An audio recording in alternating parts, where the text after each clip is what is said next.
Donc le thème que je veux aborder là, qui a pour but aussi de préparer un peu aux deux exposés qui suivront, c'est les mesures de probabilité sur les espaces, topologiques, et notamment les topologies sur ces mesures, et le but étant de voir des théorèmes de compacité qui ensuite ont pas mal d'applications.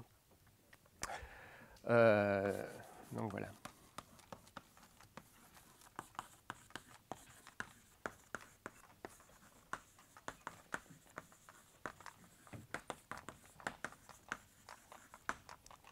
Bon, le bon cadre dans lequel se placer pour discuter ce genre de questions a fait un peu débat, puisqu'il y a eu une histoire, comme quoi par exemple dans Bourbaki, les mesures de probabilité sur les espaces topologiques sont étudiées plutôt dans le cadre des espaces compacts, pas nécessairement maîtrisables, et ensuite la mode est plutôt devenue d'étudier les espaces maîtrisables, pas nécessairement compacts.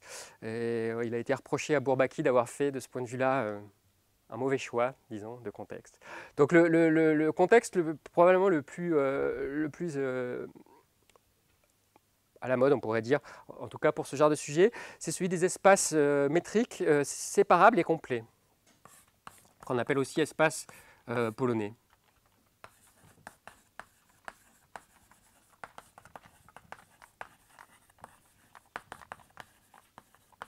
Donc je ferai toujours cette hypothèse tout au long de l'exposé. Donc juste parce que c'est que le début, hein, je rappelle, séparable, ça veut dire qu'il existe une suite dense.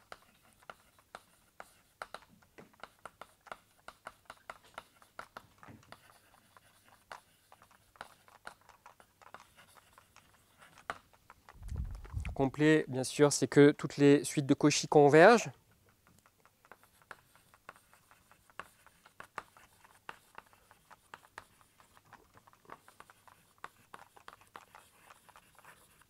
Petite remarque qui sera utile dans la suite, que je vais faire maintenant pour s'échauffer un peu, c'est que c'est aussi équivalent à dire que tous les ensembles précompacts sont relativement compacts.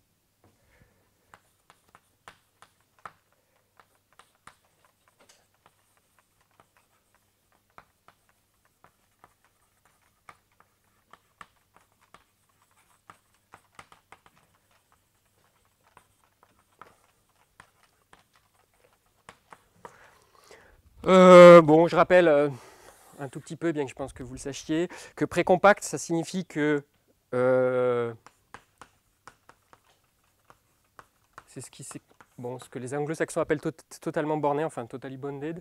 Ça signifie que pour tout epsilon, on peut recouvrir notre espace par un nombre fini de boules de rayon epsilon.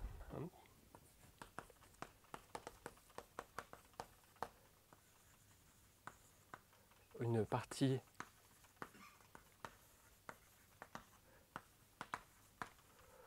donc j'écris ça sous forme, il existe une partie finie epsilon dense. Epsilon dense signifie que tout point de l'espace est à une distance au plus epsilon d'un des points de la partie, ou de la partie.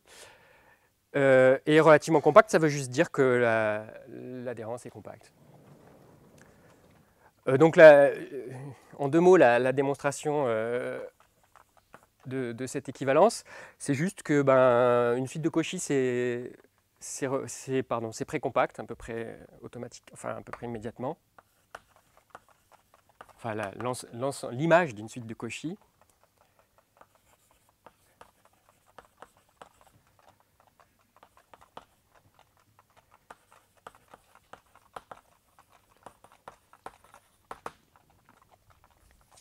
Et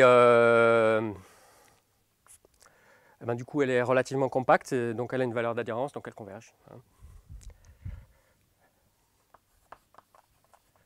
Enfin, si on a cette propriété, enfin, donc l'implication que les espaces complets vérifient cette propriété, hein, c'est un exercice classique que je pense que vous connaissez, je ne fais pas. C'est juste la réciproque qui est en fait plus facile, mais qui n'est peut-être pas habituellement énoncée, donc c'est pour ça que je la détaille.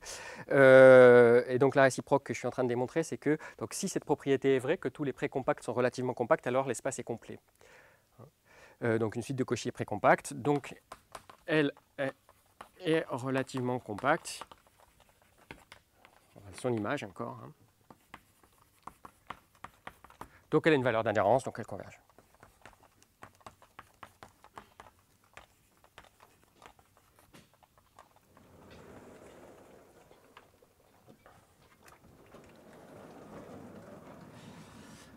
Bien. Donc maintenant, comme on veut étudier des mesures, on va commencer par donner l'attribut. L'attribut, c'est ou sigma algèbre, hein.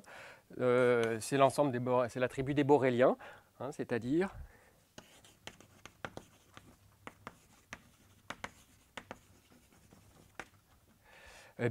c'est la plus petite partie, enfin c'est la plus petite famille d'ensembles qui contient les ouverts et qui est stable par les opérations classiques des tribus, à savoir réunion dénombrable et complémentation en fait, hein. C'est-à-dire la plus petite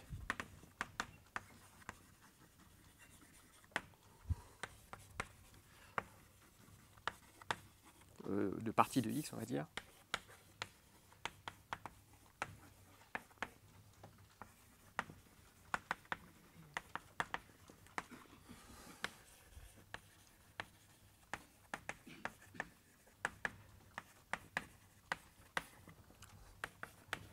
Par réunion dénombrable et complément.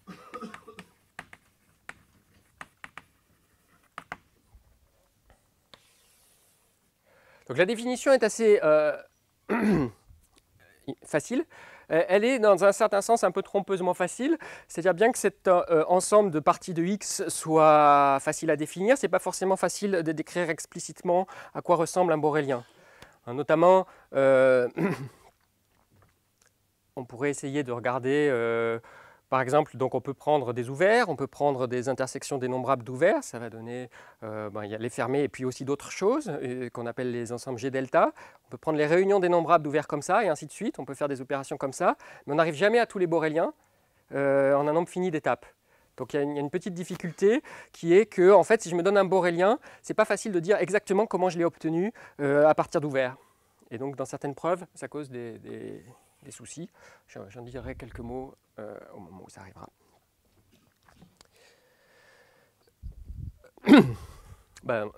Donc on va tout de suite commencer par une petite propriété sur les mesures de probabilité. Donc, donc les mesures on va considérer l'ensemble P de X des mesures de probabilité sur X pour l'attribut borélienne, hein, donc on peut dire sur B, hein, donc c'est l'ensemble des applications de B dans l'intervalle 0,1 qui est sigma additive et au sens que je pense je ne redonne pas la définition. Bien, donc une première propriété sur le lien entre la topologie et la mesure, c'est que toutes les mesures de proba sont ce qu'on appelle régulières.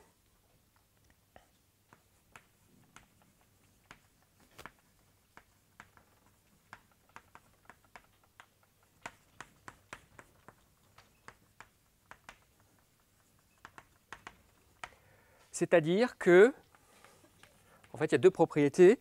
C'est-à-dire que la probabilité d'un événement B, d'un ensemble borélien B, c'est l'infimum pour tous les ouverts qui contiennent B de la probabilité des ouverts. Et, de manière similaire, en fait, c'est à peu près la même chose en passant à la complémentation, mais on va l'écrire quand même. C'est le suprémum sur tous les fermés qui sont contenus dans B de la probabilité du fermé. Donc, en fait, en utilisant ces deux choses à la fois, ça veut dire qu'on peut toujours mettre un borélien B entre un G delta d'un côté, c'est-à-dire une intersection dénombrable d'ouverts, et un F sigma de l'autre côté, qui ont la même mesure. Donc une fois qu'on s'est donné une mesure, en fait, on peut presque dire qu'on s'intéresse qu'au G delta et au F sigma. Mais en fait, malheureusement, c'est plus compliqué que ça, puisque la manière de faire cette opération dépend de la mesure qu'on s'est donnée. Et donc, quand le but est d'étudier l'ensemble des mesures,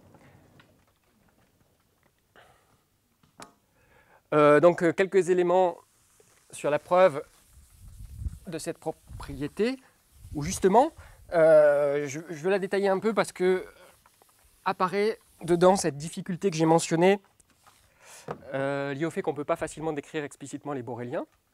Donc, enfin, démonstration, je ne vais pas faire toute la démonstration, mais juste quelques éléments. Bon, on va regarder par exemple la partie régularité extérieure, c'est-à-dire la partie concernant les ouverts contenant B. Et on va regarder, donc, alors le premier point qu'on peut remarquer, c'est que bien sûr, c'est tautologique que les ouverts sont réguliers.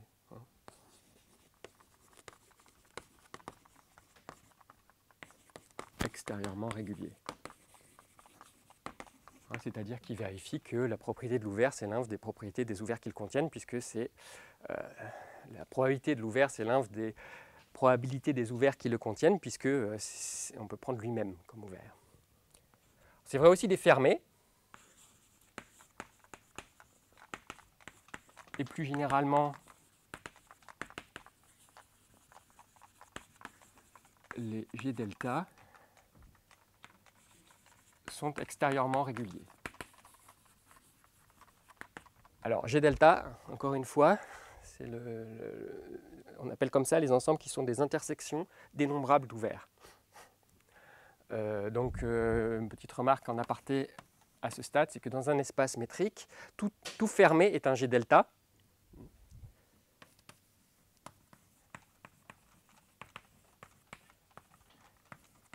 Il suffit de prendre, il suffit d'écrire que F, c'est l'intersection sur N des F1 sur N, où F1 sur N, c'est la réunion des boules ouvertes de rayon 1 sur N et centrées sur F. Autrement dit, c'est l'ensemble des points qui sont à distance strictement inférieure à 1 sur N de F. Donc ça, c'est un ouvert, et leur intersection, c'est F. Donc là, il y a un petit quelque chose à faire, mais y a-t-il un petit quelque chose à faire? Non, à peu près rien. Donc on se donne un G delta.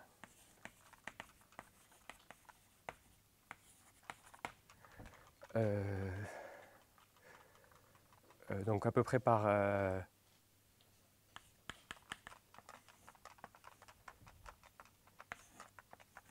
c'est une intersection dénombrable d'ouverts qui contiennent F. On peut, quitte à remplacer chacun des ouverts par l'intersection jusqu'au niveau N, on peut supposer que cette intersection est décroissante.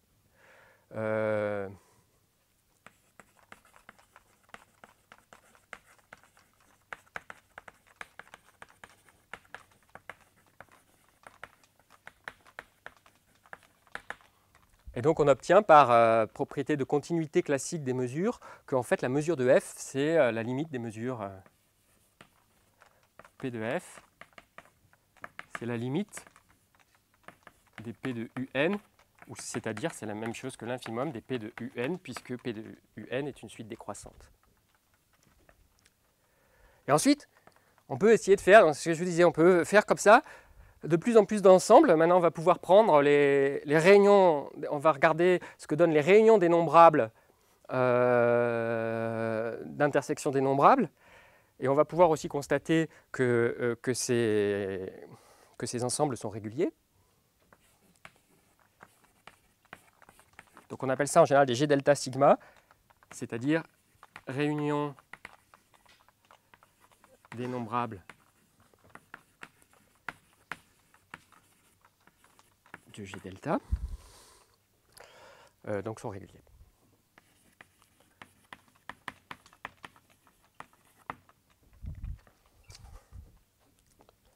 Bon, ben là, c'est pareil, donc on se donne un ensemble, on va l'appeler B, qui est une réunion dénombrable de G delta, que j'appelle F, bien qu'il ne soit pas forcément fermé. Je peux supposer encore une fois que cette réunion est croissante. Et donc, pour chaque n, par la propriété de régularité qui est satisfaite par les Fn, il existe un ouvert Un qui contient Fn, est tel que la probabilité de, on peut dire de Un privé de Fn est aussi petite que je veux. Et qu'est-ce que je veux? Je veux epsilon sur 2 puissance n, par exemple.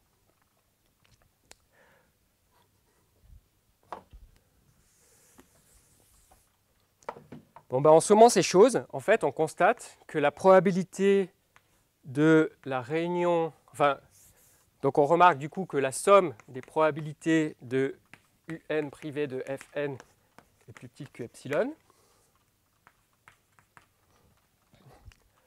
Hein, et du coup, la probabilité de l'union des UN privés de l'union des Fn, qui n'est pas la réunion des UN moins Fn, mais qui est contenue dedans, ça c'est plus petit que epsilon.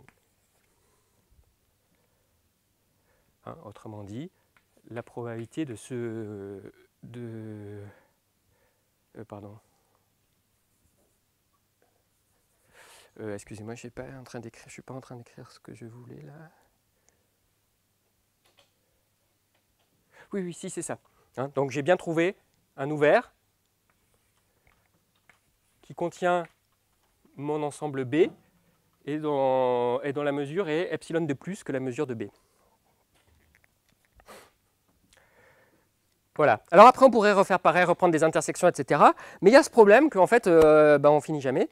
Et la manière de se sortir, enfin la manière la plus simple de se sortir de cette petite difficulté qui est classique en théorie de la mesure, c'est de dire que la chose suivante, c'est de dire qu'en fait, ce qu'on vient de démontrer là, au fond, c'est donc en fait,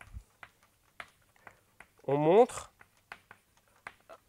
ainsi que l'ensemble des parties régulières, l'ensemble des parties qui vérifient cette propriété de régularité est une tribu, est une sigma algèbre. C'est stable par complémentation et c'est stable par réunion dénombrable. Et essentiellement, c'est ce que j'ai démontré là, que c'était stable par réunion dénombrable. Ici, je n'utilisais rien d'autre que le fait que les Fn étaient eux-mêmes réguliers. Donc, ainsi que l'ensemble des boréliens réguliers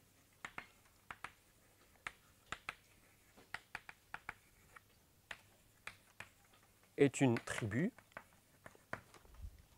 Et comme ça contient les ouverts, ça contient les boréliens, qui est la plus petite tribu borélienne.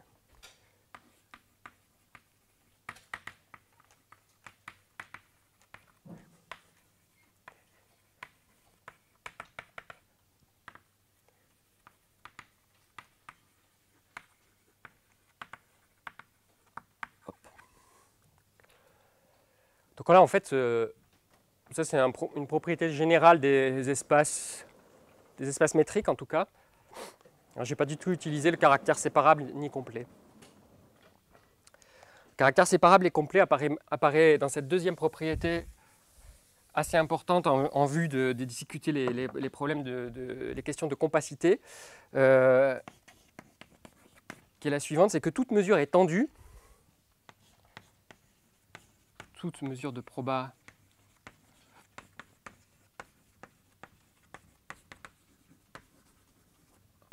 et qu'est-ce que ça veut dire? Ça veut dire qu'elle est essentiellement concentrée sur des compacts. Donc, c'est-à-dire que quel que soit epsilon, il existe un compact K epsilon, compact, tel que la probabilité du complémentaire de K epsilon est plus petite que epsilon. Donc ça, c'est un lemme attribué à Ulam. Et là, cette propriété n'est vraie que, je ne dis pas que c'est des hypothèses nécessaires, mais en tout cas, il faut des hypothèses, au vu des hypothèses de séparabilité et de complétude. Donc, rapidement, un peu de preuve de ça. Donc, notre espace est séparable, il admet une suite dense.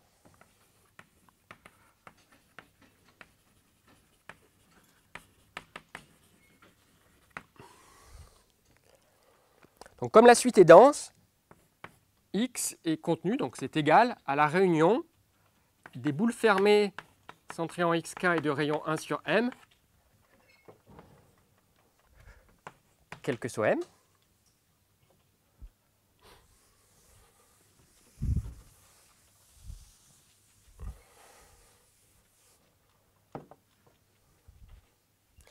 Et donc ça signifie que si je prends les réunions finies ici sur K, donc c'est les réunions sur K, hein, pardon.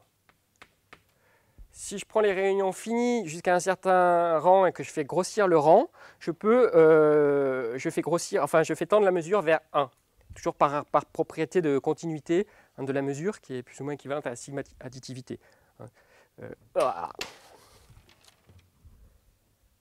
Donc ça signifie que quel que soit M, donc, il existe un rang que je vais appeler NM, tel que la probabilité de l'ensemble de la série finie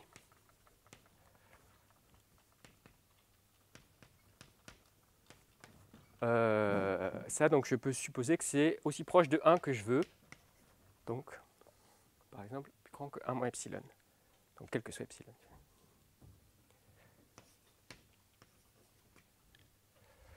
Évidemment, nm dépend de epsilon. Bien. Donc, du coup, je vais pouvoir définir l'ensemble. Alors là, il y a un peu la...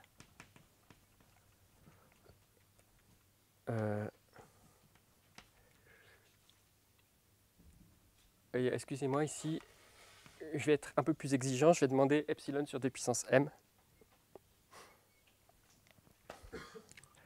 Ce qui revient juste à prendre un m encore beaucoup plus grand. Maintenant, ce que je peux faire, c'est que je peux prendre l'intersection sur tous les m de ces ensembles-là.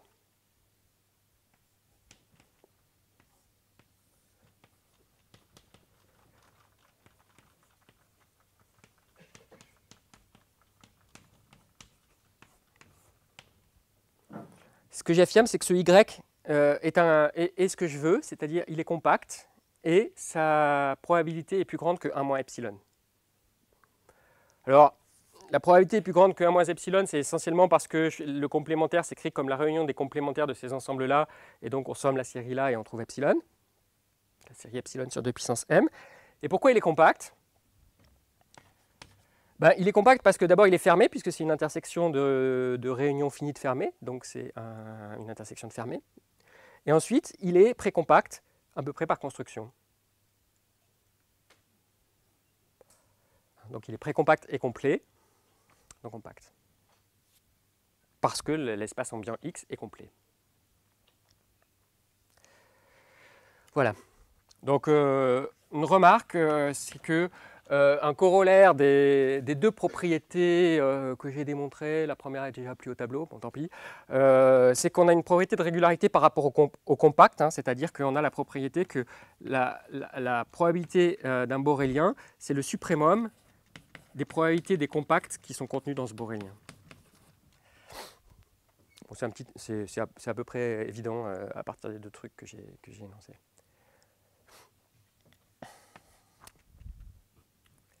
Bien.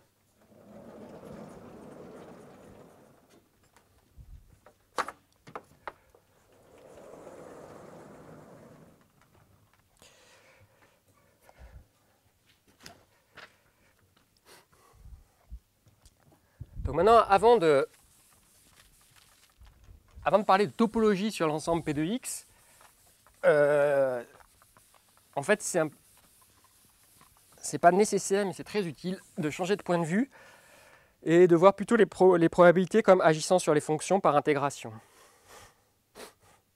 Hein, donc, la théorie de l'intégration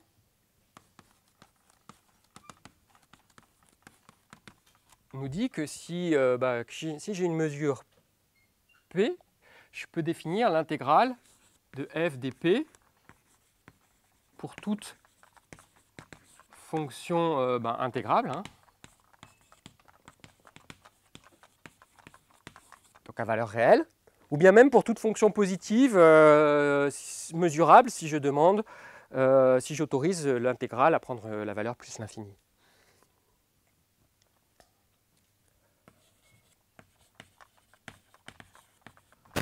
Mesurable. Donc, et en particulier, la définition de l'attribut borélienne implique que toutes les fonctions continues sont mesurables, et donc on peut définir en particulier cette intégrale pour les fonctions continues.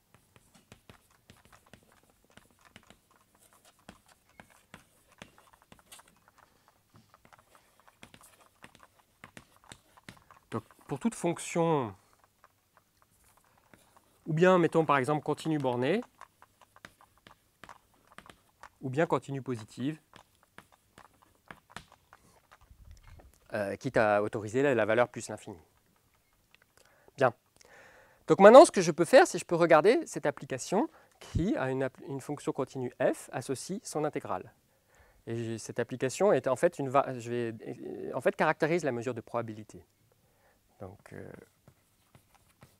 propriété, c'est que si l'intégrale de f dp égale l'intégrale de f dq pour toute fonction, mettons, continue et bornée, alors P égale Q. Donc, P et Q sont deux mesures de probabilité sur X.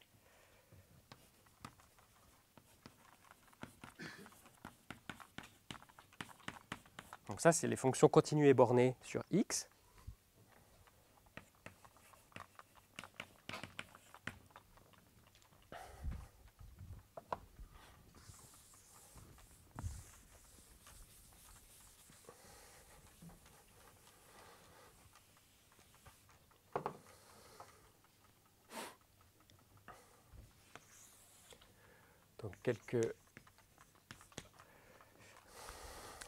Donc la preuve, en fait la preuve utilise ce que j'ai fait auparavant. Donc bon, on suppose que ce n'est pas vrai, qu'on n'a pas P égale Q.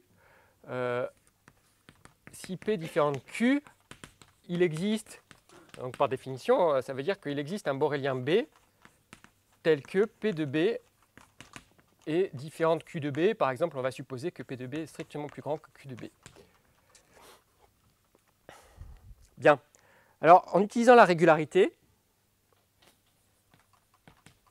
il existe un fermé contenu dans B et un ouvert contenu dans B, tel que, je peux supposer que la mesure de ce fermé est presque aussi grande que la mesure de B, et que la P mesure du fermé est presque aussi grande que la P mesure de B, et que la Q mesure de l'ouvert est presque aussi petite que la Q mesure de B, si j'ose dire. Donc, je vais avoir que P de U est plus grand que Q de F. Par régularité. Bon, en fait, j'ai un fermé contenu dans un ouvert. Je peux trouver une fonction qui vaut, en plus comme c'est un espace métrique, c'est très facile à faire explicitement, je peux trouver une fonction qui vaut 1 sur le fermé, 0 en dehors de l'ouvert.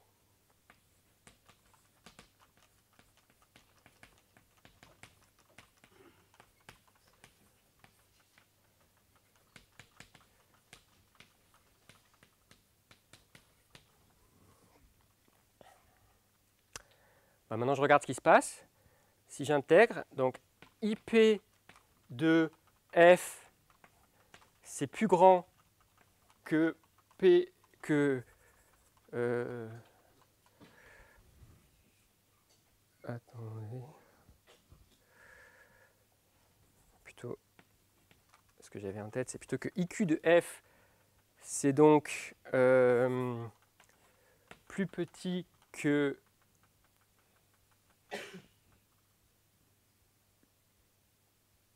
excusez-moi, je suis un peu perdu dans mes trucs. Donc, comme la fonction vaut 0 en dehors de l'ouvert, elle est plus petite que l'indicatrice de l'ouvert. Et donc, l'intégrale par rapport à Q de F, c'est plus petit que la Q mesure de l'ouvert. Donc, c'est pas ce que je voulais.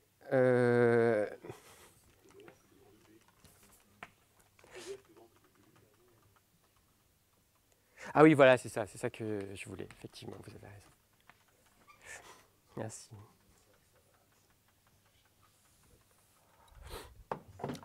Et donc, du coup, j'obtiens bien que IQ de F, c'est donc plus petit que Q de U, donc strictement plus petit que P de F, qui est plus petit que IP de F. Et donc, ça contredit l'égalité de IP et de IQ.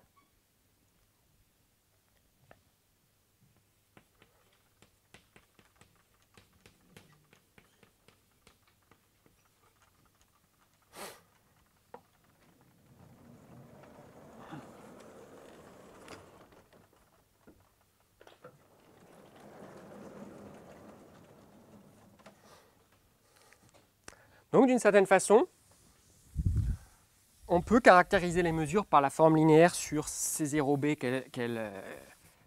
qu'elles engendrent. Et puis, on va regarder quelles sont les propriétés de cette forme linéaire. Donc, la forme linéaire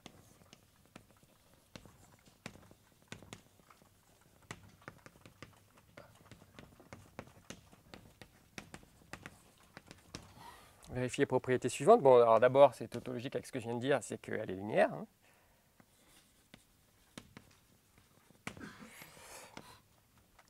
Deuxièmement, elle est positive, ce qui signifie que IP de f est positive, quelle que soit f positive, enfin continue bornée positive, mettons. Troisièmement,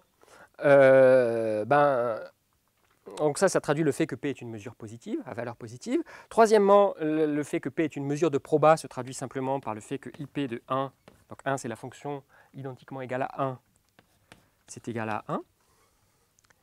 Et puis il y a un quatrièmement qui vient du caractère tendu de la mesure P, qui dit que IP va être elle aussi, disons, tendue. On va traduire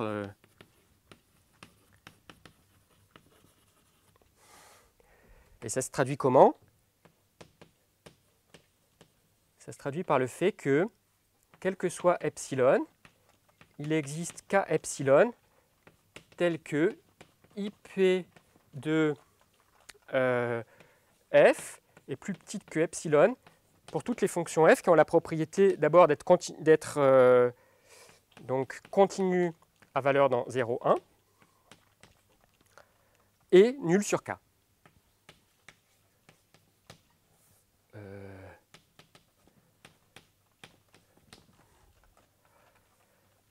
Donc ça, c'est la manière naturelle de traduire le fait que la mesure du complémentaire de k est plus petite que epsilon.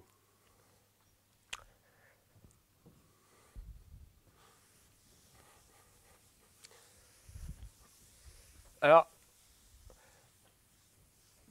ce quatrièmement est bien pratique, puisque c'est bien pratique de le rajouter, puisque du coup, ça donne une réciproque, c'est-à-dire que, eh bien, en fait, toute forme linéaire qui vérifie ces quatre propriétés sur C0b est issue d'une mesure de probabilité. Bon, c'est une variante du théorème de représentation de Riesz.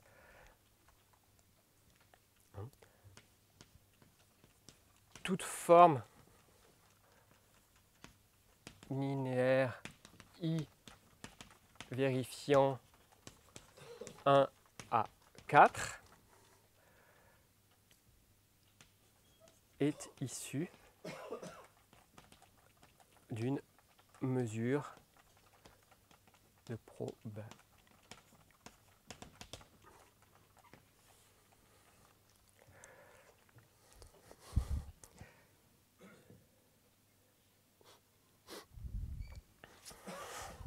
Bon, je vais pas, la démonstration est un peu laborieuse de ce théorème-là.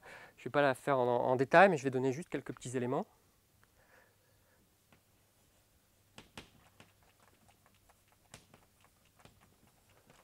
Peut-être avant de donner des éléments de preuve, faire remarquer que le cas classique, le cas le plus classique de l'énoncé de ce théorème, c'est le cas où X est compact, et du coup le quatrièmement est plus ou moins tautologique. Donc l'énoncé classique du théorème de Riesz, c'est pour un espace métrique X compact, toute forme linéaire vérifiant 1, 2, 3 est issue d'une mesure de probabilité.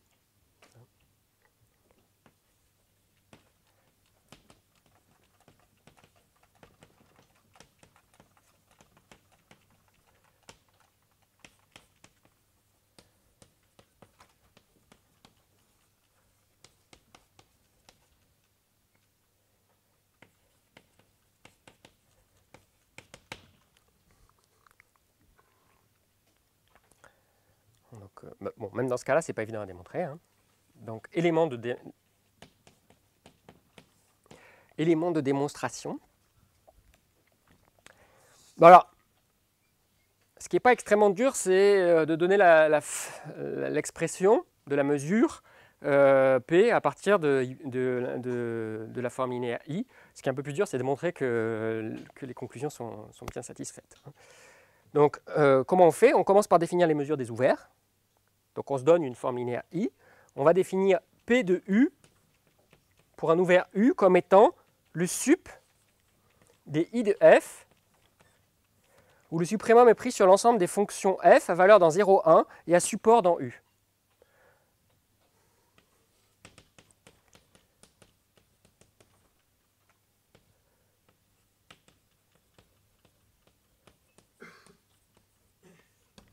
Donc attention, à support dans U, ça veut dire que l'adhérence de l'ensemble des points où F est non nul est un fermé contenu dans U.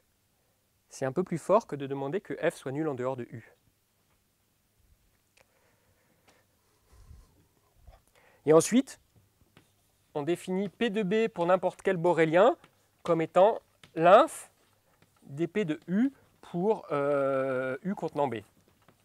Ça, c'est logique, puisqu'on sait que, de toute façon, à l'arrivée, si on a une mesure, elle vérifiera nécessairement cette proposition.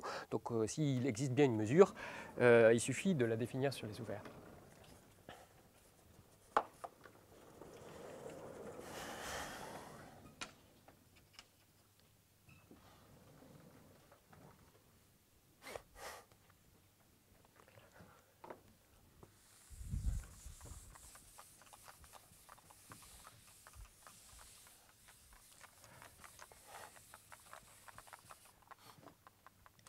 Donc en fait, ce qui se passe, c'est classiquement, si on travaille sans utiliser l'hypothèse 4, on va construire comme ça cette fonction B sur les ensembles, et ça va être une mesure additive, mais pas sigma additive. Elle ne vérifiera pas forcément la propriété que la mesure d'une somme dénombrable d'éléments disjoints est la somme des mesures. Ce sera vrai pour les réunions finies, mais pas dénombrables. Donc je ne vais pas démontrer cet aspect-là, c'est un peu long. C'est pas très dur, mais c'est un peu long. Ce que je veux juste faire, c'est expliquer en petite remarque comment on utilise le caractère tendu pour regagner la sigma additivité. Et en fait, ce dont on a besoin, donc sans 4, on a que la probabilité d'une union finie d'ouverts est plus petite que la somme de leurs probabilités. Là, je ne les suppose pas disjoints. Hein. Et donc l'élément important, un des éléments, l'élément où on utilise 4, c'est pour passer à n égale infini dans cette inégalité.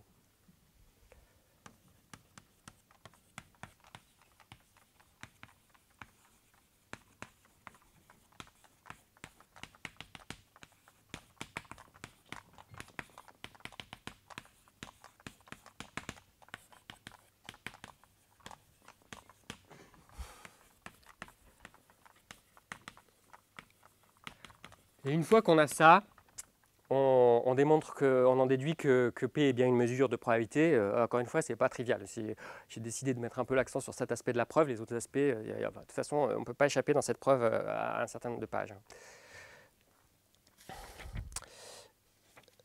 Donc,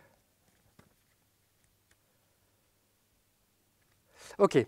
Donc ce que je vais vous expliquer un petit peu, c'est comment on passe de ça à ça en utilisant 4. Donc, donc on fixe epsilon et on regarde notre compact K epsilon.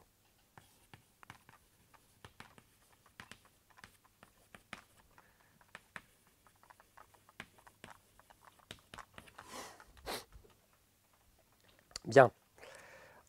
Maintenant, comme K epsilon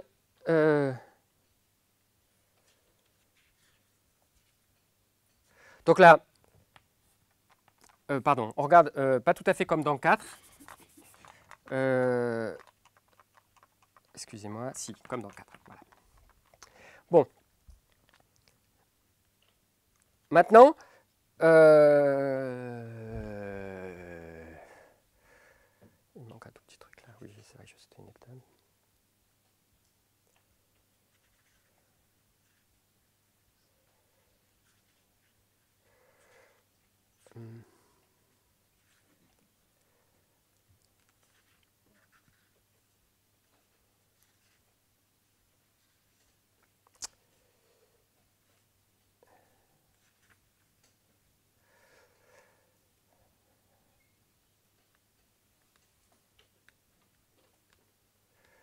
Bon, je vais démontrer ça, là, tel que je dis, je démontre ça dans le cas où ça c'est x tout entier. Sinon, sinon il faut travailler un tout petit peu pour adapter le compact k epsilon à ce truc-là. Donc je vais démontrer ça dans le cas où cette réunion c'est x tout entier.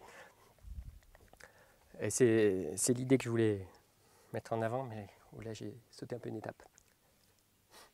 Bien, donc je suppose que cette réunion de dénombrables c'est x tout entier. K epsilon est un compact de x, il est donc recouvert par les ui et donc par un nombre fini d'entre eux. Donc il existe n tel que K epsilon est contenu dans la réunion de 1 à grand N des ui. Bien, mais alors, il existe alors une fonction qui vaut 1 sur K epsilon et qui vaut 0 en dehors de cette réunion qui est un ouvert. Donc soit h, c'est toujours, quand je dis fonction là, en ce moment je veux dire fonction continue.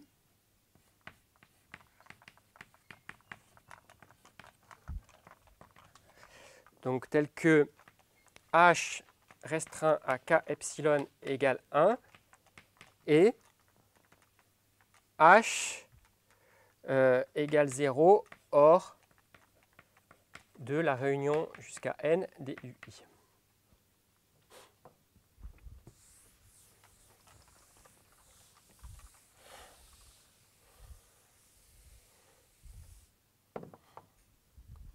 Bien. Donc maintenant, choisissons f à support dans la réunion infinie des ui, tel que i de f, hein, donc à valeur dans 0, 1, tel que i de f. Donc je rappelle que par définition, la probabilité de cet ouvert, c'est le sup des probabilités, c'est le sup des intégrales, enfin des valeurs des i des fonctions à valeur dans 0, 1 et à support dans cet ouvert. Donc j'en prends une qui réalise presque le sup, c'est-à-dire tel que i de f est plus grand que probabilité de l'union infinie des ui moins epsilon. Bien. Donc maintenant, je vais regarder, j'ai que i de f, c'est i de fh plus i de f fois 1 moins h. Je décompose f entre une partie finalement qui va être supportée sur la réunion jusqu'à grand N et puis un reste. Bien. Ça, i de fh, comme fh est à valeur dans 0, 1 et supporté sur la réunion jusqu'à grand N, ça c'est plus petit que p de la réunion jusqu'à grand N des ui.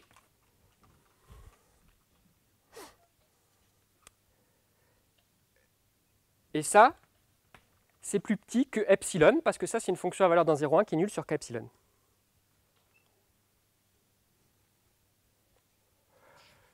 Donc j'en conclus finalement que P de la réunion jusqu'à grand N des UI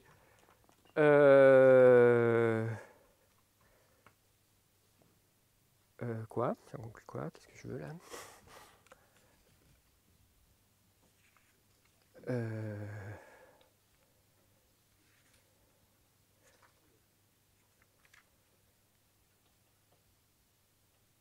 C'est plus petit que I de F plus 2 epsilon jar.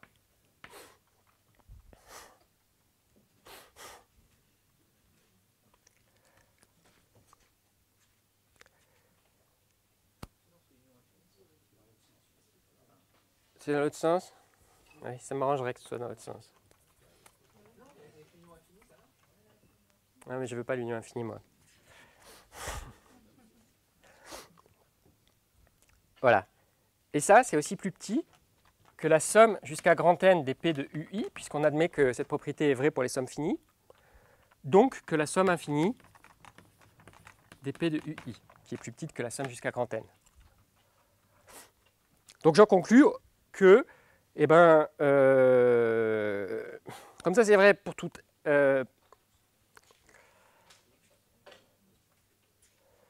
non, là, je suis désolé, je me suis perdu un peu dans mes inégalités.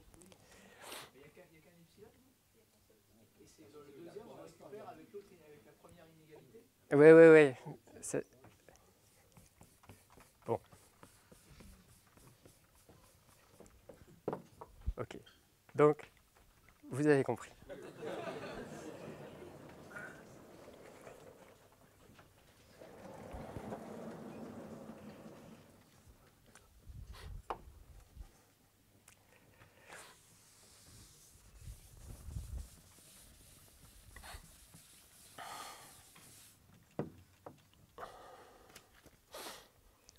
Bien. Ah oui, et l'énoncé du théorème de Ritz classique, peut-être que j'aurais dû rajouter, souvent s'écrit juste, finalement ça identifie les mesures de probabilité au dual juste de l'ensemble des fonctions continues. Enfin, une partie du dual, une partie fermée, un sous-espace fermé du dual de l'ensemble des fonctions continues. Bien. Bon, alors là, une toute petite remarque. Je suis en train de passer pas mal de plus de temps que prévu, mais c'est pas grave.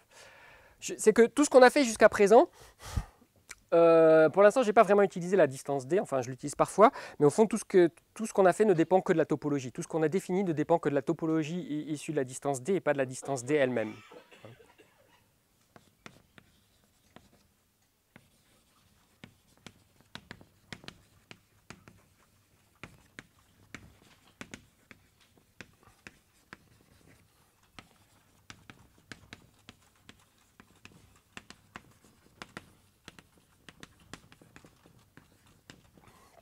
Comme je voudrais directement mettre une distance sur l'ensemble des mesures de proba, distance qui elle-même dépendra de la distance sur x que je me suis donnée, et qui engendrera une topologie qui, elle, ne dépend pas de la distance sur x que je me suis donnée, c'est bien de changer un tout petit peu, de travailler dans des espaces légèrement différents. Et notamment, j'ai appelé P1 de x l'espace des mesures de probabilité de premier moment fini. Ce qui veut dire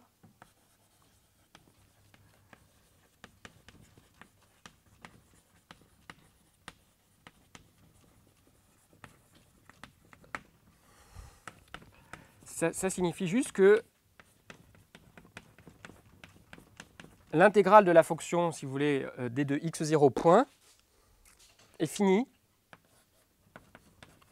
quel que soit x0. En fait, ça dépend pas du point x0, hein, puisque la différence entre deux fonctions de ce type-là, si je me donne deux points différents de l'espace, est bornée. Donc il suffit que ce soit fini pour un point x0. Je peux me fixer un point x0 une fois pour toutes, bien que ce soit choix soit arbitraire, et considérer les mesures de proba pour lesquelles ça c'est fini. Puis, ce qui va un peu avec, c'est ce que je vais appeler l'espace C01 de x, qui est l'espace des fonctions continues, telles que des fonctions continues f, telles que f sur, mettons, 1 plus d de x0, telle que cette fonction-là de x est bornée. Autrement dit, les fonctions qui croissent pas plus vite que la distance à l'infini. Donc fonction C0f telle que est bornée.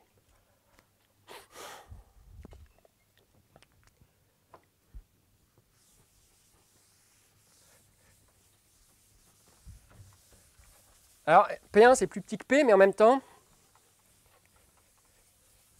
si on veut, on peut retrouver P. Donc une remarque, c'est que si la distance D est bornée, alors P1 c'est P, c'est toutes les mesures de proba, et C01 c'est les fonctions continues bornées.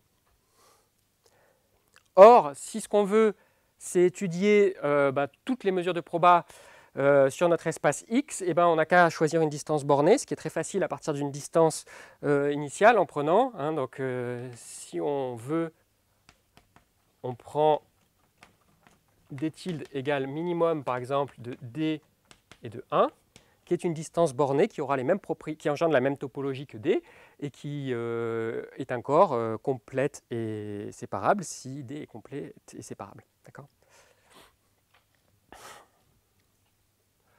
Donc, finalement, toutes les mesures de proba rentrent dans ce contexte, même si pour définir une distance et pas seulement une topologie sur l'espace des mesures, il est préférable de travailler avec ces espaces-là.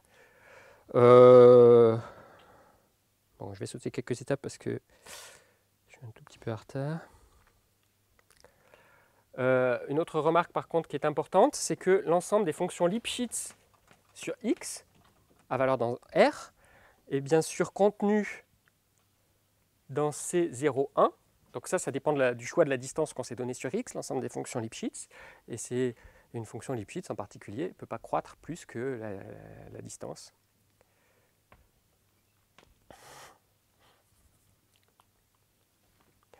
Et alors, dans le cas où X est compact, ça c'est une partie dense. Dans le cas où X n'est pas compact, c'est pas vrai. Parce que, pour la topologie uniforme, je parle.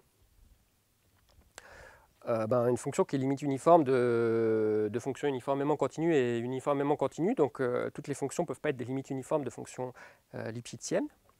Mais par contre,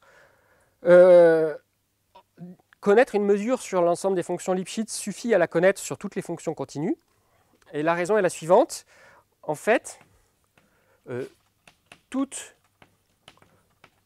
fonction de C01 est limite croissante d'une suite de fonctions Lipschitz. Limite ponctuelle mais monotone. Et limite croissante d'une suite de fonctions Lipschitz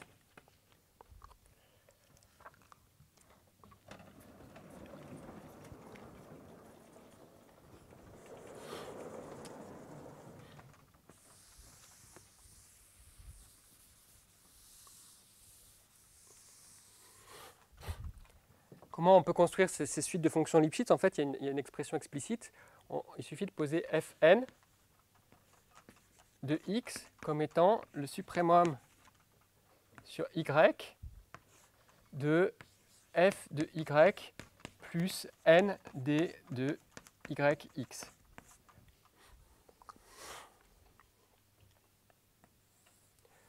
Si on fait un dessin, quand on a un truc comme ça, finalement, en chaque point, on met un cône, et puis les cônes vont être de plus en plus pointus quand n grossit. Donc vous voyez que du coup, on remplace une singularité qui est éventuellement pas lipschitzienne par une singularité conique, et puis là, sur mon dessin, pour le reste, on ne change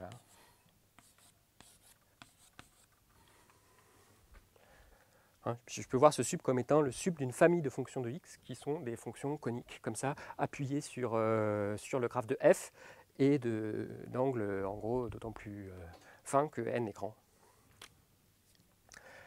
Bon, alors Fn est n lipschitzienne parce que c'est un suprémum de fonctions qui, en tant que fonction de x, sont chacune n lipschitziennes. Et Fn est croissante parce que... alors, c'est un sup ou c'est un inf? Que je ne me trompe pas. À chaque fois, c'est un inf, en fait. Excusez-moi. Excusez-moi. Donc, en particulier, Fn est plus petite que f, simplement parce qu'on peut prendre y égale x là-dedans, et on trouve dans le terme de droite f de x. Donc cet inf est plus petit que ce qu'il vaut en y égale x. Fn est croissante parce que pour chaque y fixé, cette chose-là est une fonction croissante de n. Donc l'inf de cette famille est croissant.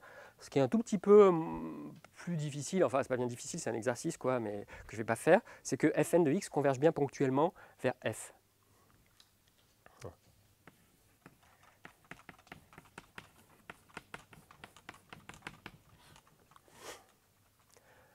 Bien, alors du coup, comme toute fonction de mon espace C01, et donc en particulier de toute fonction continue bornée,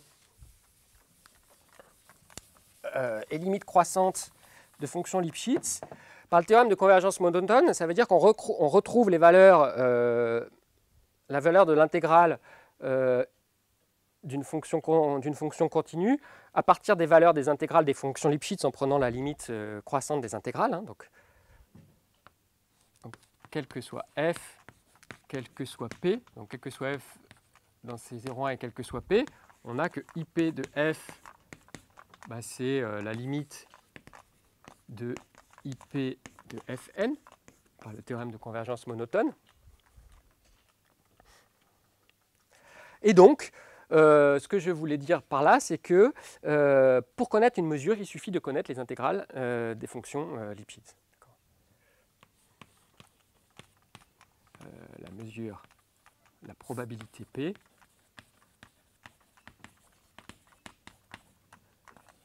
est déterminée par ces valeurs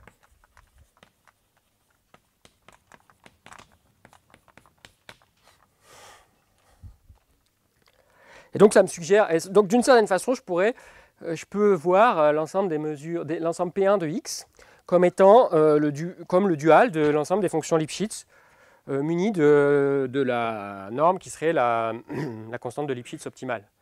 Bon, ce n'est pas tout à fait une norme en fait, donc c'est un tout petit peu, faut faire un petit peu attention, mais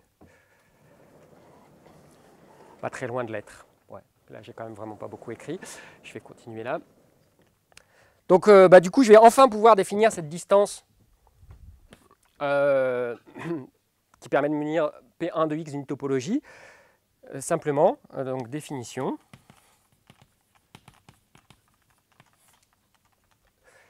Eh bien, on va appeler gamma. La distance entre deux éléments de P1 de X, on va le définir comme étant le suprémum sur l'ensemble des fonctions f1 Lipschitz d'intégrale de f dp moins intégrale de f dq.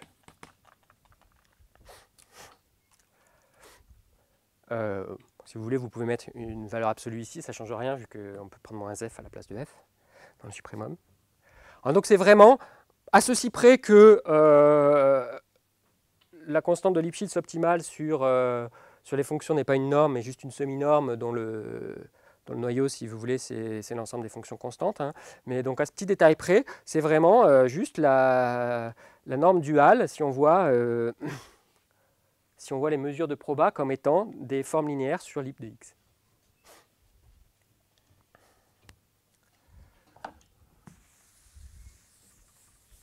Alors le fait que gamma est une distance est à peu près immédiat sur l'expression. Et donc là, ce que je vais décrire un tout petit peu mieux maintenant, c'est quelle convergence ça donne, quelle est la notion de convergence associée à cette distance. D'abord, une première remarque qui est intéressante, c'est que la distance entre deux mesures de Dirac, eh ben, on vérifie facilement que c'est la distance entre les points. Ben, pourquoi essentiellement, comme f comme fonction, on peut prendre la fonction d de x point et on constate que ça marche. Donc, si vous voulez, en prenant les mesures de Dirac, on plonge l'espace x dans l'espace des mesures sur x de manière isométrique. Et ce que suggère ça aussi, c'est que cette distance-là, quand on pense à des mesures, parfois on peut les penser comme des sortes de cas extrêmes de fonctions qui seraient très peu régulières. Et dans ce cas, si on veut regarder quel est l'écart entre deux fonctions, on va typiquement prendre en chaque point, regarder quel est l'écart entre les deux valeurs. Mais une mesure, on peut le penser aussi comme étant une sorte de limite de mesure supportée sur des nombres finis de points. On peut le penser comme des limites de combinaison convexe de Dirac. Et ce que suggère cette distance, c'est que finalement, ce deuxième point de vue est assez intéressant et que pour regarder la distance entre deux mesures, on peut plutôt regarder comment il faut transporter les points pour passer de l'une à l'autre, plutôt que les écarts entre les valeurs en un point et en un autre point. Donc, une autre façon de dire, c'est que ce genre de définition suggère que, pour pas mal de questions, il est préférable de penser aux mesures comme étant des limites de combinaisons convexes de points que comme étant des limites de fonctions. Ce qui sont un peu les deux paradigmes extrêmes.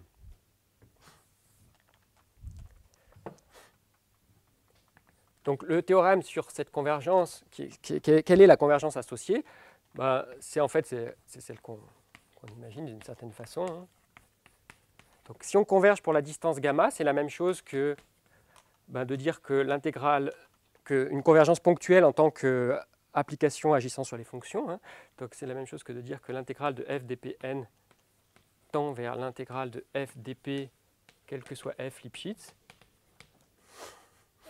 Mais c'est aussi la même chose que de dire que l'intégrale de f dpn converge vers l'intégrale de f dp, quel que soit f dans C0, 1.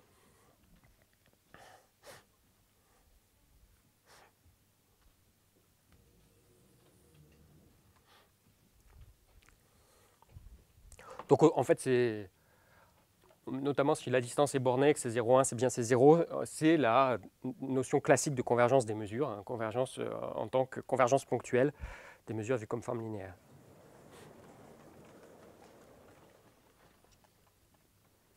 Ouais.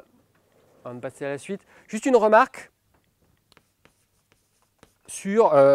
bon, au départ, quand même, les mesures, on les a plutôt définies comme des fonctions d'ensemble. On associe à un ensemble borélien une valeur.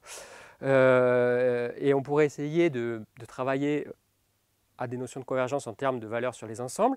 Mais ce qu'il y a, c'est que ça ne se comporte pas extrêmement bien. C'est plus difficile à manipuler. C'est pour ça que tout ce passage aux formes linéaires est bien utile.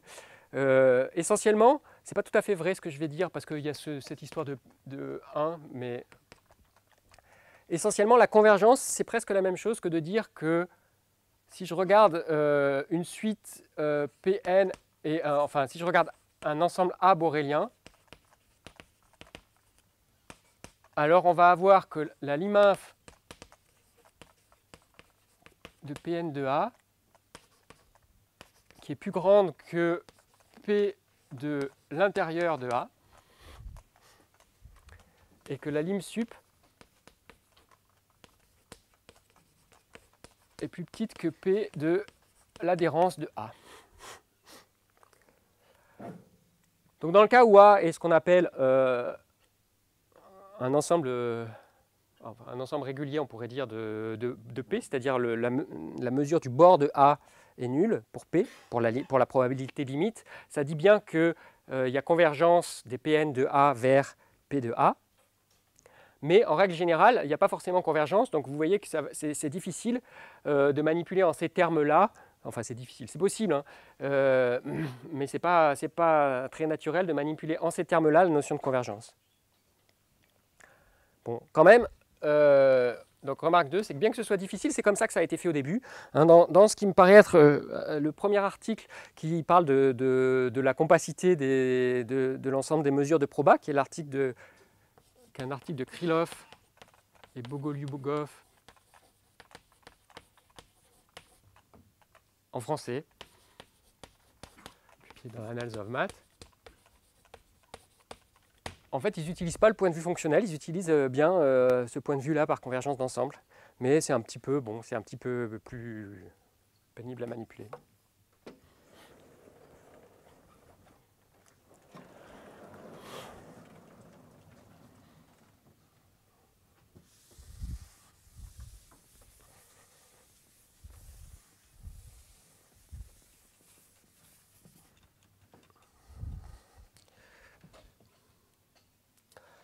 Bon, alors je ne vais pas tout faire dans la preuve, mais donner quelques éléments. Bon, c'est pas très...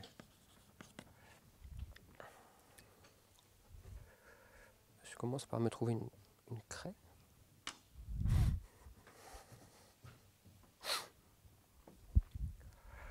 Alors, donc c'est clair que le petit 3 implique le petit 2. Pourquoi la réciproque?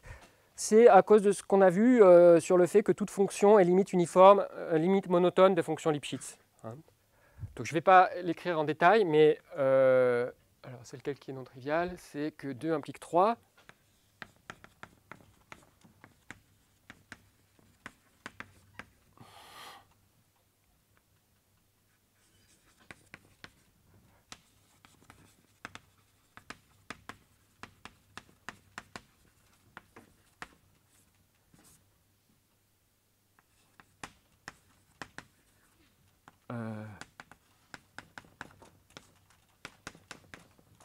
On a besoin des deux, on a besoin d'approcher par en dessous et puis aussi par en dessus pour le faire. Et puis l'autre chose non triviale, c'est que 2 implique 1. Le fait que 1 implique 2 est clair, hein, puisque gamma c'est un sup sur les fonctions Lipschitz de norme plus petite que 1. Donc si gamma tend vers 0, alors le petit 2 est vrai pour toutes les fonctions de norme Lipschitz de norme plus petite que 1 et donc pour toutes les fonctions Lipschitz. Par contre, le 1 donne par rapport à 2 une uniformité supplémentaire. Donc je vais faire le cas où x est compact. Dans le cas non compact, il y a un argument supplémentaire qui utilise le caractère tendu, hein, comme souvent. On commence par prendre un gros compact sur lequel tout se passe, on applique la méthode du cas compact et puis on contrôle les restes. Je vais faire que le cas compact parce que j'ai plus beaucoup de temps. Donc à x compact. Et ben, dans le cas où x est compact, l'ensemble lip1 de x, donc des fonctions lipschitziennes de constante de Lipschitz 1, donc l'ensemble des fonctions sur lesquelles on prend le sup, est compact. Enfin, presque.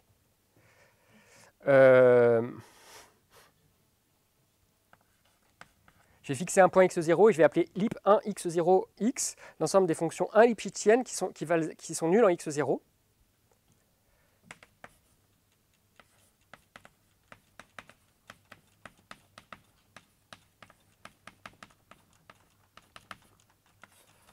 Donc ça, c'est compact, par le théorème d'Ascoli. Donc, lip1 x0 de x est compact par Ascoli, parce que... ok. Donc c'est précompact, c'est-à-dire qu'on peut prendre dedans une famille epsilon dense, quel que soit epsilon. Donc, quel que soit epsilon, il existe une famille finie epsilon dense dedans.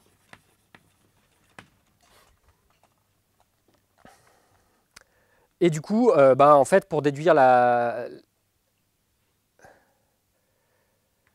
Donc maintenant, quel que soit f dans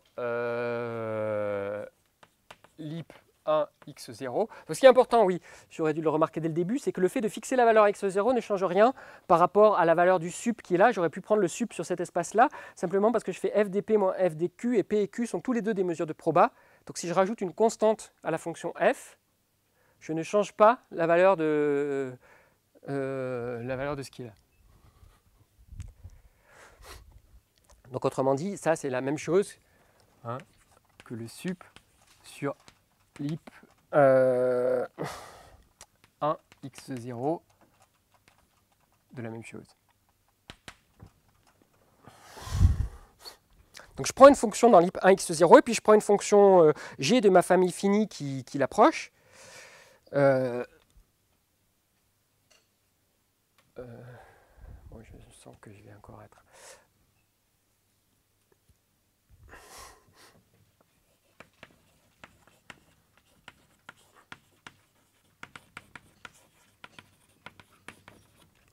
donc tel que quoi alors, quand j'ai dit epsilon dense, je voulais dire donc pour la topologie uniforme. Hein. Là, quand j'ai dit que tout ça était compact, je parle de la topologie uniforme ici.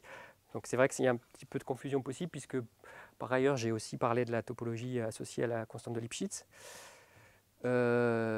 Epsilon dense pour la topologie uniforme. Donc il existe G de la famille finie telle que f moins G est plus petit que epsilon. Distance uniforme.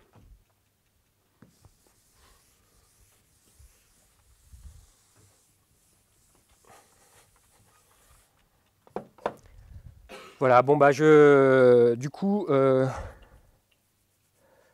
en utilisant le fait que J des Pn tend vers J des P, du coup je choisis n assez grand pour que...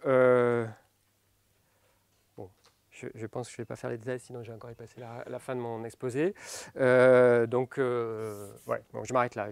En gros, voilà, en travaillant les epsilon à partir du fait qu'il y a une famille finie epsilon dense, on démontre l'uniformité de la convergence sur l'IP 1 x0.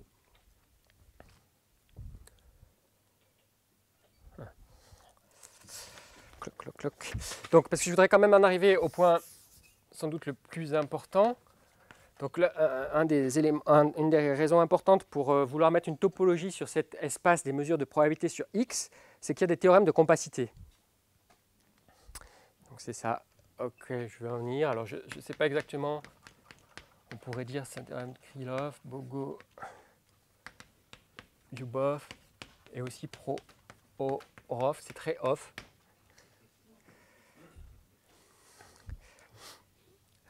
Et le théorème donne une équivalence entre donc le point 2 c'est bon pardon alors donc soit pardon considérons une partie de P1 de X. Alors il y a équivalence entre les énoncés suivants. Alors A est relativement compact.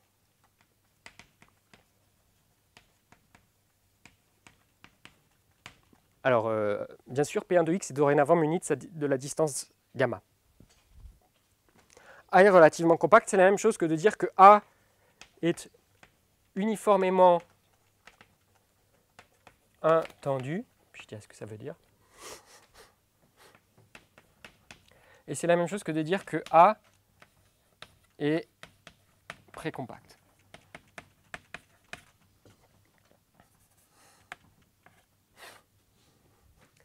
Donc autrement dit, on pourrait dire le plus important, c'est en gros, c'est 2 implique 1, qui donne un critère de compacité pour les parties fermées de P1 de X. Alors, 2 petites remarques. D'abord, la définition de ce que c'est que uniformément intendu.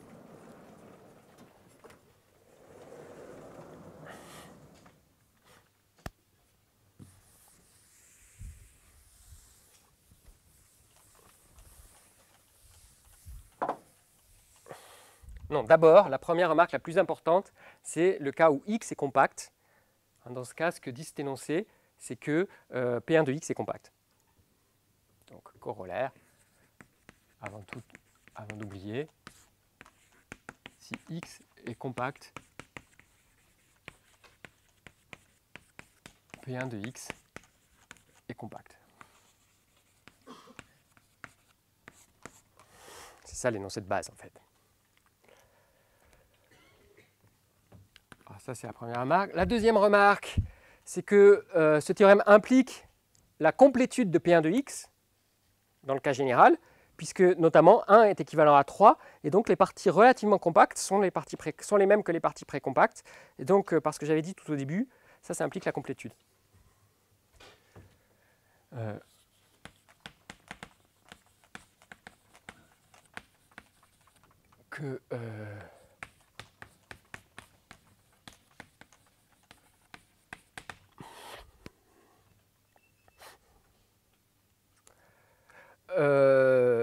Alors, tant que j'y suis sur la complétude, on est parti d'un X qui était séparable et complet. J'arrive à un P1 de X qui est complet. En fait, P1 de X est séparable aussi. Donc, si vous voulez, je pars d'un espace métrique séparable complet. Et puis, en fait, je mets une structure sur l'ensemble des mesures dessus qui est aussi un espace métrique séparable complet.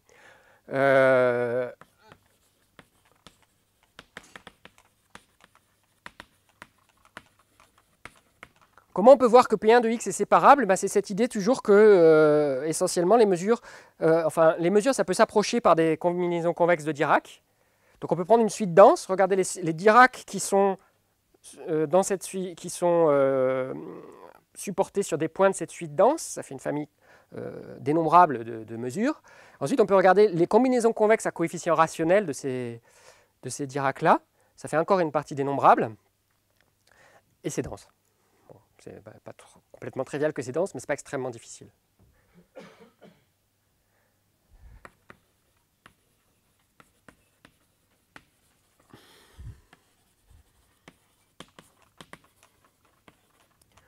Une partie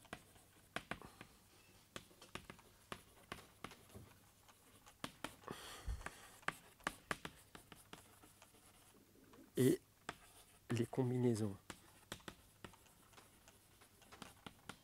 convexes à coef rationnel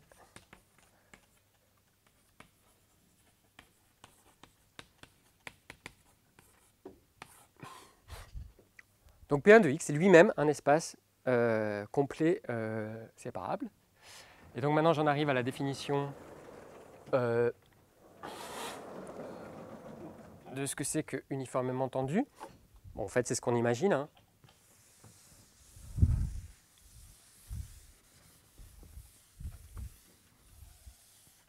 Bon, j'ai été un peu vite parce que je ne voulais pas perdre trop de temps sur le fait que... Donc, pourquoi? Bon, uniformément tendu, c'est ce qu'on imagine, je vais l'énoncer. Puis il y a ce 1.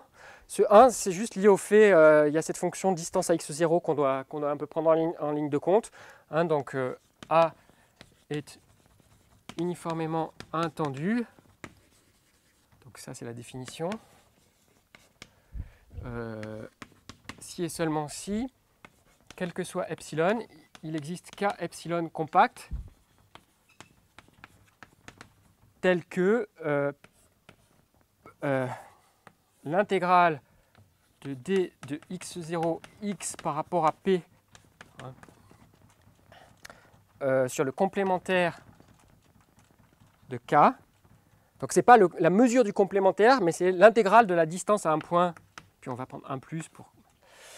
C'est pareil en fait. Mais c'est si vous voulez, c'est la mesure pour... Ça, c'est une fonction. Je peux considérer tout ça, là, cette fonction fois p comme étant une mesure, qui sera une mesure finie, c'est mon hypothèse, mais pas forcément de proba. Et je veux que pour cette mesure-là, la mesure du complémentaire de k soit plus petite que epsilon. Et je veux que ça soit vrai pour toutes les mesures P de A, telles que, quel que soit P dans A. Hein, donc le caractère uniforme ici, c'est que le K epsilon ne dépend pas de la mesure P qu'on a choisie dans notre famille.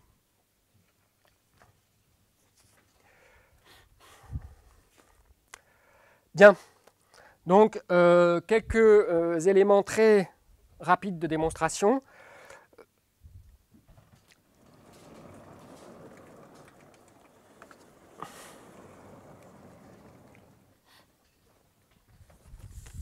Du théorème.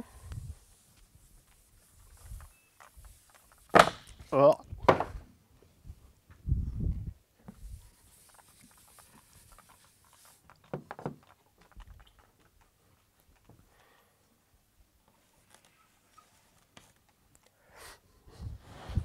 dans le cas où X est compact, on peut voir ça comme un cas particulier d'un théorème général d'analyse fonctionnelle qui dit que la boule unité du dual est toujours compacte pour la topologie faible étoile. Ce qui est essentiellement ce que je vais faire à la main, enfin ce que je vais, disons, résumer à la main dans le cas un peu plus général, ici. Enfin, non pas plus général, disons, différent, dans le cas qu'il y a une intersection. Donc la première remarque, c'est que, un peu comme on peut approcher toutes les fonctions continues de C01 par des fonctions Lipschitz, en fait, on peut, et vous aviez cette formule, hein, Fn de x égale sup sur, non, 1 sur y des f de y plus n d de yx.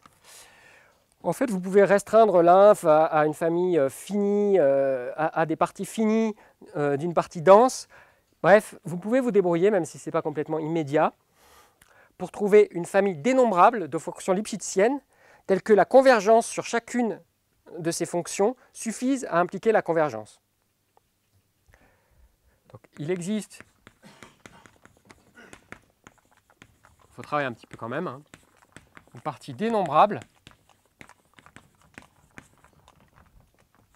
f dans lip1 de x, ou plutôt dans lip de x, tel que l'intégrale de f dpn converge vers l'intégrale de f dp si et seulement si pn converge vers p. Alors, essentiellement avec des arguments donc, de convergence monotone. Encore une fois. Parce que par contre, à part dans le cas où x est compact, donc si x est compact, lip de x est séparable, et vous pouvez donc juste prendre une partie uniformément dense. Si x n'est pas compact, lip de x n'est pas séparable, il n'y a pas de partie uniformément dense, mais par contre, vous pouvez jouer avec les convergences monotones. Donc deuxième point, alors maintenant, revenons à notre problème de compacité. Hein, donc ce que je veux, c'est démontrer que 2 implique 1. Donc deuxième point, eh bien, par extraction diagonale, si j'ai une suite Pn, je peux en extraire une sous-suite qui converge sur tous les éléments de la famille dénombrable. Donc, si Pn est une suite de P1 de x, alors, par extraction diagonale,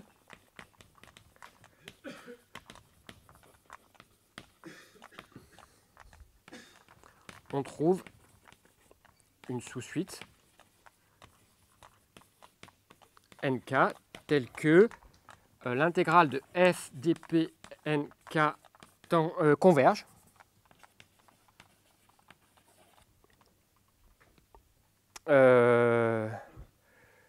quel que soit f dans cette famille dénombrable.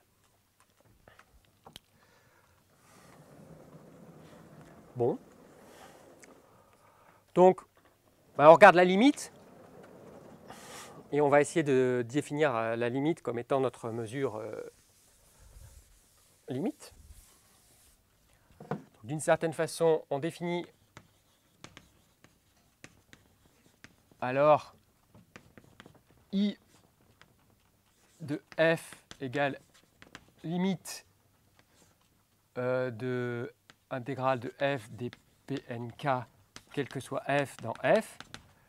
Et bon, c'est pas très difficile de vérifier que ce I de f se prolonge en une forme linéaire continue positive sur C01.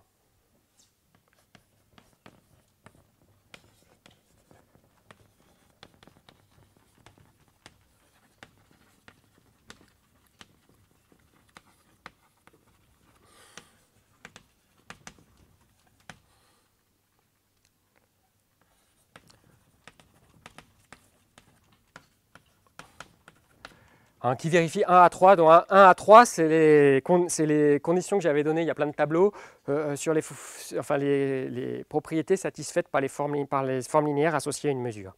Donc, c'est-à-dire être linéaire, être positive et intégrale de 1 égale 1. Bon. Donc vous définissez un candidat pour être la limite de la sous-suite PNK. Le seul truc, c'est qu'il faut vérifier que cette forme linéaire est bien une forme linéaire associée à une mesure, c'est-à-dire qu'elle est bien tendue. Et ça découle à peu près immédiatement de l'hypothèse ici. Donc pour l'instant, je n'ai pas utilisé finalement que A était une partie tendue.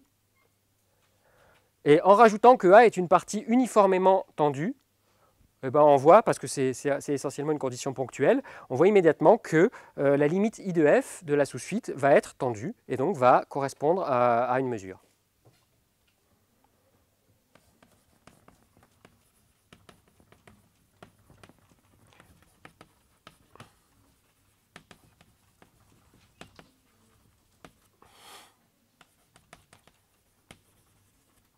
Donc implique que I est tendu et donc associé à une mesure P telle que PNK tend vers P. Voilà, donc c'est évidemment très, très résumé. C'est un résumé grossier de la preuve du théorème de compacité. Bon, alors, j'avais envie de dire pas mal d'autres choses. Je vais juste en dire le tout début, et puis je vous libérerai.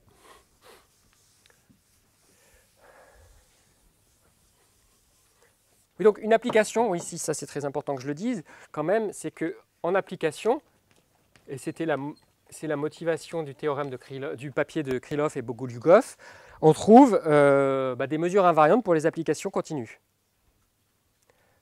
Donc si t, on va se mettre dans le cas x compact. Donc si t de x dans x est continu, alors il existe une proba P telle que T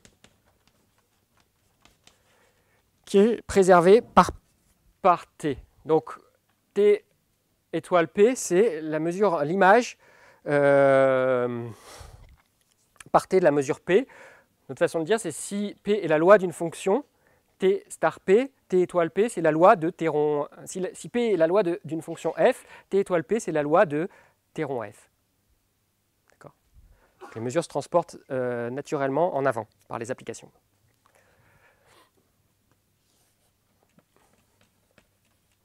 Donc la démonstration est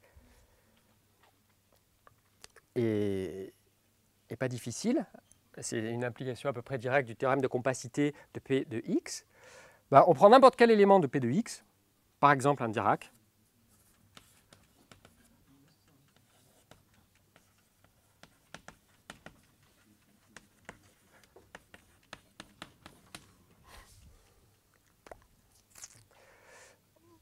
Donc souvent, on aime bien prendre un Dirac et puis on regarde l'idée de... Ce qu'on va faire, c'est finalement on va regarder la distribution. On prend un Dirac, on va regarder toutes les images, toute l'orbite. On va voir ça comme un nuage de points dans X. Et on va regarder la distribution de probabilité finalement de ce nuage de points. Mais on n'est pas obligé de partir d'un Dirac. Donc du coup, on définit Qn comme étant 1 sur n plus 1 fois Q plus image de Q plus etc. plus énième image de Q. Donc ça, c'est une mesure de probabilité, qui est une combinaison convexe d'images de... Donc dans le cas où Q serait un Dirac, ce serait donc une combinaison convexe de n plus 1 Dirac. Bon, par compacité, Qn admet une valeur d'adhérence. Et en fait, c'est facile de voir qu'une telle valeur d'adhérence est forcément invariante par T. On utilise la continuité ici. Donc remarque, qu'est-ce qu'on a utilisé? On a utilisé que T continu implique que l'opération consistant à prendre l'image directe d'une mesure est une opération continue.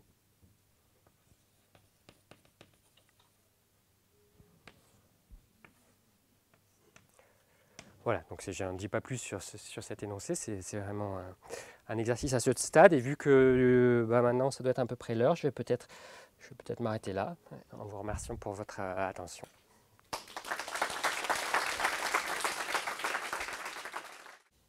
« 1937, c'est la démonstration de la compacité de l'ensemble des mesures de probabilité sur un compact pour cette topologie consistant à prendre la limite sur les fonctions continues, et l'application à ce résultat-là, qui était la motivation du papier. Après, par exemple, la distance gamma, c'est un peu plus récent, et puis en fait, il se trouve que la distance gamma, c'est aussi ce qu'on appelle la distance de Wasserstein. Elle a connu un certain succès récemment, parce qu'elle est liée à des problèmes qu'on appelle de transport optimal, qui eux ont eu un petit boom un peu récemment. Donc, très peu d'ouvrages classiques sur ce sujet utilisent cette distance gamma. Beaucoup utilisent d'autres distances et font la même chose avec d'autres distances. cette distance gamma-là, c'est pas qu'elle soit récente du tout, hein, elle aussi, elle date du milieu du siècle dernier, mais disons qu'elle a connu un regain d'attention ces dernières années.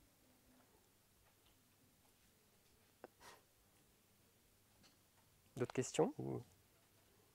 Excusez-moi, est-ce que vous pouvez juste prendre le micro pour poser la question, comme ça la question n'est pas enregistrée avant la réponse.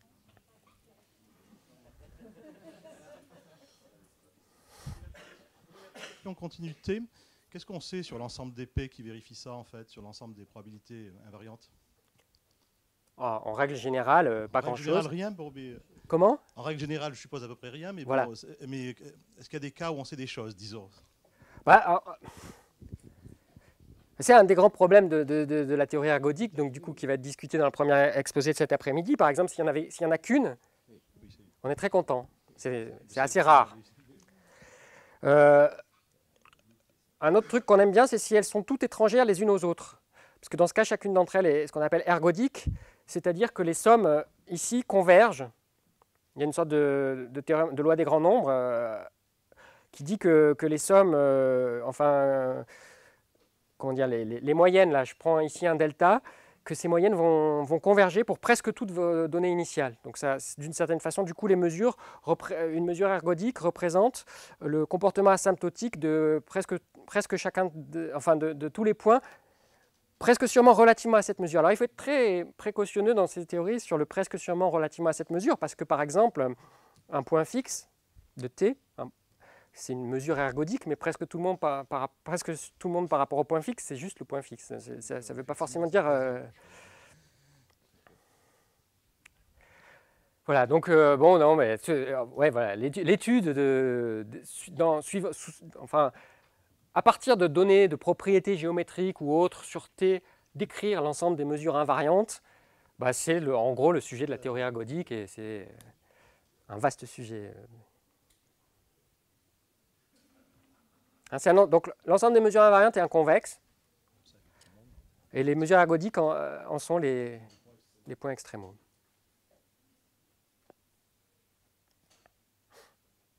Donc il existe toujours des mesures ergodiques.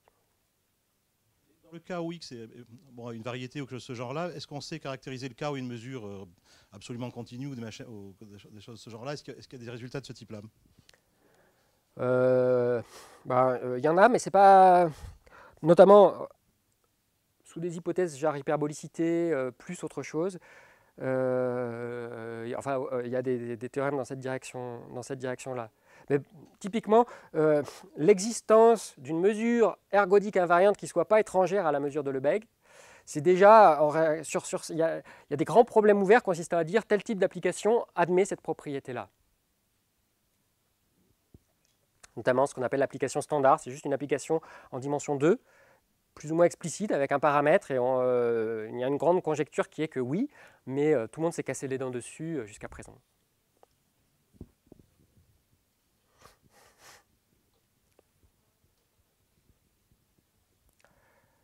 Bon, donc je propose dans ce cas, puisque visiblement vous n'avez plus de questions, qu'on en reste là.